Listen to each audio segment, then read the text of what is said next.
What's going on, everybody? Since our latest DPS Augusta is extremely similar to the very oldest DPS Jiyan, I thought it would be very interesting to do a full free-to-play comparison between the two, just to check how much Powercreep has progressed in the past 1.5 years. So without further ado, let's get started. First of all, let's take a look at their builds, which are pretty much the same as each other, including the echo stats.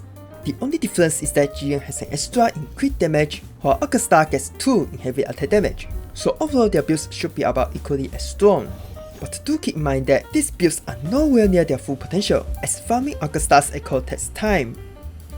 Teammate wise, naturally both will be going for Mortophy and Shopkeeper, which are basically their best free-to-play team. Alright, first off, let's start with the most direct comparison, the damage output. For a testing ground, I've chosen the bottom left chamber of Tower Adversity, so neither side gets the buff. Anyway, these are my personal best results for both teams, and surprisingly, even after all this time, the damage difference actually isn't really that huge, as Augusta's only about 30% ahead, which is roughly the difference between using a standard 5-star and a signature weapon.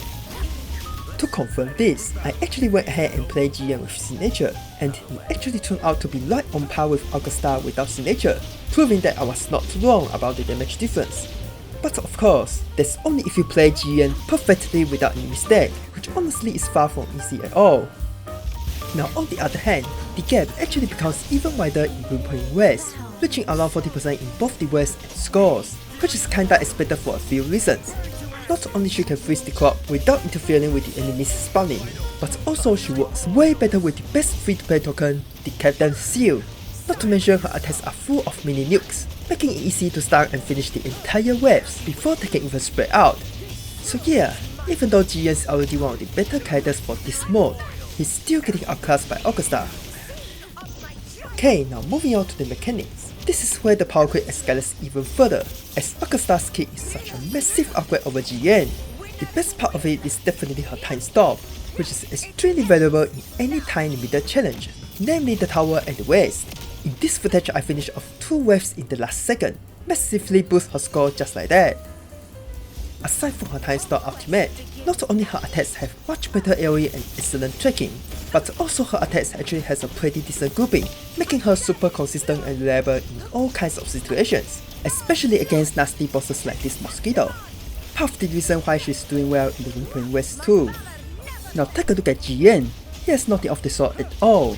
The only valuable mechanic he's got is a bit of grouping that doesn't work on most enemies, as you can see from this footage. On top of that, his AoE is pretty bad by today's standard, with almost no tracking to speak of, so you have to chase after enemies with his dodge manually. For these very reasons, sometimes his attack can't even reach the enemies right after using his liberation, which just feels bad.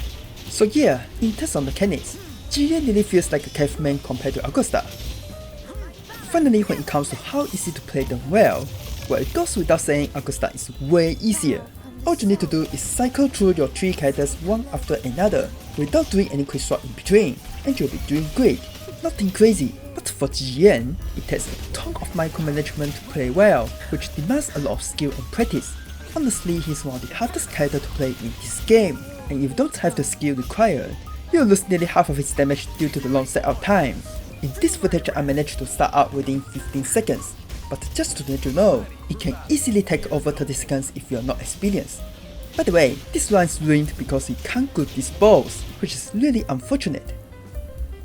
Lastly, for the overall stuff like farming the echoes, it goes without saying Augusta completely wipes the floor with Jiyan, who is basically one of the worst characters in the overworld.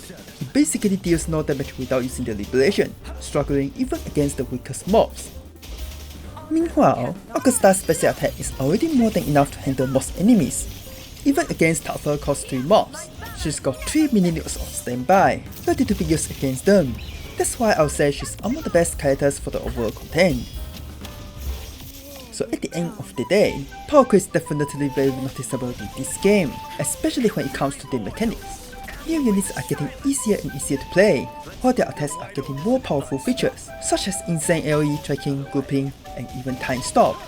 That said, from free-to-play perspective, I've said they have done a fairly good job at keeping the damage Powercreep under control, which is why Jiyan still remains perfectly viable even today.